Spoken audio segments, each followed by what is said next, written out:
Assalamualaikum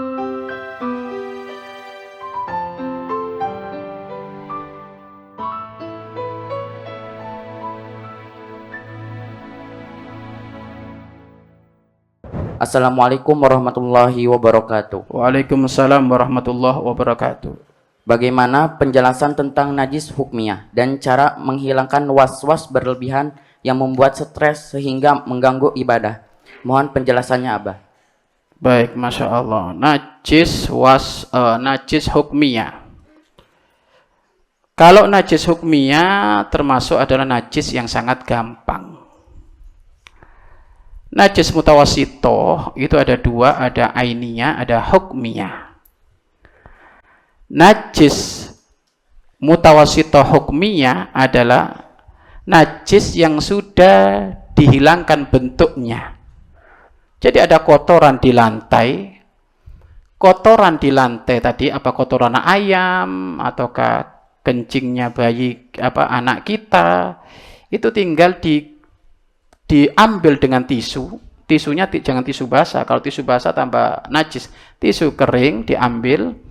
Sehingga kalau sudah kering, bersih, nggak ada wujudnya, tapi belum diguyur dengan air, maka ini namanya najis hukmiyah. Hukumnya masih najis. Maka cara mensucikannya bagaimana? Ingat letak kotoran tadi itu, tinggal diambilkan air dengan gayung tangan kita, taruh di atasnya kotoran tadi yang sudah dibersihkan, sudah merata seperti itu, maka itu sudah cukup, sudah suci. Sangat gampang kalau najis hukmiyah. Makanya yang biasa ngepel ada di rumah, kalau menemukan kotoran cicak, itu jangan langsung diguyur.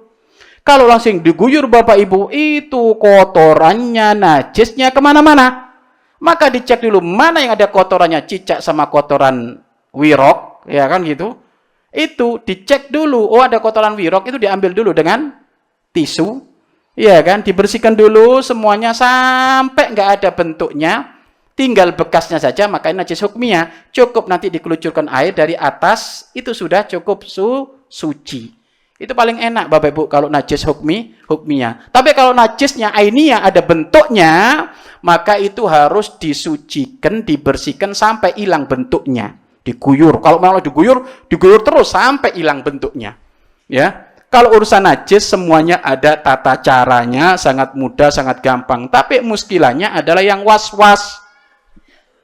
Muskilahnya yang was-was. Was-was itu adalah penyakit yang parah. Inna waswasata minasyaiton. Was-was itu dari syaiton, ya kan?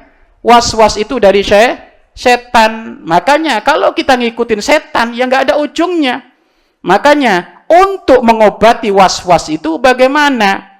Mengobati was-was itu ditambah keilmuannya, belajar, ya, agar supaya tambah ilmu, sehingga kalau sudah belajar tambah ilmu, maka ilmunya diamalkan.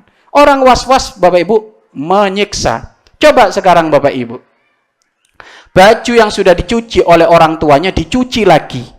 Kenapa? Dikira orang tuanya nyucinya asal-asalan, dicuci lagi Bapak Ibu. Kemudian nyuci sudah kering Bapak Ibu, kena angin, dikira angin bawa najis, dicuci lagi Bapak Ibu. Kemudian sudah kering Bapak Ibu, nggak ada angin, Bapak Ibu dibawa masuk, tak taunya bajunya itu kena dinding, dikira dindingnya najis, dicuci lagi. Nggak mati nyuci baju terus ini orang. Capek itu orang was-was. Padahal Bapak Ibu, najis itu jelas. Najis itu apa? Najis itu setiap sesuatu yang keluar dari dua jalan itu najis, kecuali air mani. Setiap sesuatu yang keluar dari dua jalan itu najis kecuali mani. Kemudian apa? Darah, nanah, muntah-muntahan. Ya kan gitu Bapak Ibu. Kemudian apa lagi? Bangkai, semuanya bangkai najis kecuali bangkai ikan, belalang, dan manusia. Ya kan? Bangkainya manusia nggak najis, tapi jangan dimasak, haram. Ya kan? Nah ini. Kemudian najis itu Bapak Ibu adalah anjing dan keturunannya. Ya kan, dan apanya, anjing dan keturunannya, dan apalagi blasterannya. Barangkali ada anjing sama kambing, Lahir tuh, itu sama. Hukumnya seperti anjing dan juga babi. Selain dari yang disebutkan itu suci. Selain yang disebutkan itu suci. Apa? Tuh, Ibu noleh, genangan air itu. Itu genangan air itu. Di belakang Ibu. Itu najis atau suci? Suci. Kecuali Bapak Ibu kuda ngecur di situ. Cur. Baru itu najis. Iya kan? Ada korena yang menunjukkan sesuatu yang najis. Kalau nggak ada tiba-tiba genang kayak itu bekas hujan, air hujan ini suci. Makanya Bapak Ibu kalau belajar benar fikih nggak akan was-was. Tapi kalau belajarnya separuh-separuh sambil ngantuk, was-was. Kalau ngambil wudhu Bapak Ibu, waduh ngambil nawaitu. Kasih beldokan sehat itu Pak. Ya kan gitu. Karena dulu pernah Bapak Ibu di pondok itu. Ada Bapak Ibu di pondok itu. Santri was-was Bapak Ibu. Kan di birkah. Di birkah itu di jeding itu Bapak Ibu. Apa kayak kolam gitu kan. Wuduknya situ. Itu kolam penuh Bapak Ibu. Kalau dia masuk jadi separuh Pak. Kayak apa tala ini? Apa wuduk yang nawaitu. Ada yang pegel Ibu. Kasih berdoa nawaitu jedwar. Langsung sembuh Pak, nggak kumat-kumat itu Pak. Kapok ini orang ini Bapak Ibu.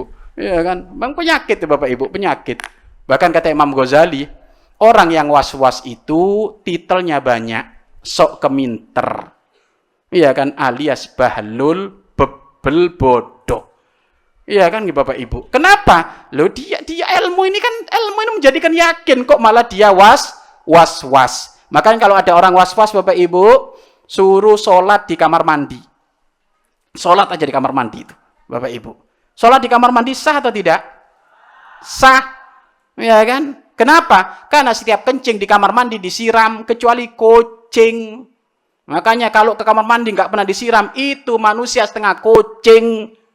Ya kan? Kalau ke kamar mandi itu pasti kalau kencing disiram. Kalau kencing itu sudah disiram Bapak Ibu, maka najisnya ikut guyuran siram itu suci. Maka sholat di kamar mandi sah. Tapi kalau masjidnya gede kok sholat di kamar mandi, sakit. Kecuali orang was-was. Dulu bener ada Bapak Ibu. Ada dulu santri sholat di kamar mandi. Setelah berapa kali sembuh Pak. Suruh ngamalin bener itu Pak. Bapak nggak bayangkan sholat di kamar mandi. Iya, jadi nggak bayarkan. Tapi saudara-saudari kita yang TKW, yang di luar negeri, mereka nggak boleh keluar untuk pamitan sholat. Tapi dianya boleh kalau dia keluar untuk kencing. Maka sholatlah di kamar mandi, nggak apa-apa, sah. Itu bagi kawan-kawan kita yang di sana, Pak. Karena kalau dia pamitan sholat, nggak boleh dia. Tapi kalau sholat kepamitan ke kamar mandi, boleh. Maka sholatlah di kamar mandi, sah. Nggak apa-apa, Bapak Ibu, bagi beliau-beliau yang seperti itu. Iya kan? Tapi kalau jamaah buyut, masjidnya gede kayak gini milih kamar mandi, kalau nggak was-was error. Nah itu jadi Bapak Ibu, was-was itu memang penyakit. Makanya kalau ada yang was-was yang bertanya ini, kalau masih was-was coba mondok di sini 2 minggu sembuh, ya kan? Mondok di sini 2 minggu. Kalau masih Bapak Ibu sholat di kamar mandi masih was-was Bapak Ibu, sholat di atas kotorannya sapi atau kotorannya kambing Bapak Ibu. Ya kan, tambah bingung lagi. Kenapa? Sholat di kotoran sapi, kotoran kambing, Bapak Ibu. Dalam madhab Imam Malik, kotoran binatang yang boleh dimakan suci. Kotoran dari binatang yang boleh dimakan suci. Tapi jangan dibikin rempeyek. Ya kan? Kalau semuanya dimakan, itu namanya bukan perut, Bapak Ibu. Apa? Tong sampah. Ya kan gitu, semuanya dimakan Bapak Ibu. Harus makan itu milah-milih. Jadi jelas ya, najis hukmiyah sangat sederhana, yang bikin susah was-was. Mudah-mudahan dengan bertanya Allah kasih kesembuhan. Bahkan puncaknya Bapak Ibu, was-was mula-mula dari urusan najis. Was-was mula-mula dari urusan najis. Kemudian urusan puncaknya urusan akidah. Ya kan? Oh, kalau urusan akidah Bapak Ibu ini ngeri. Sampai pada waktunya dia berkata Allah itu ada ataukah tidak. Allah itu ada ataukah tidak. Wah, ini puncaknya dari urusan was-was. Wallahu a'lam bishawab.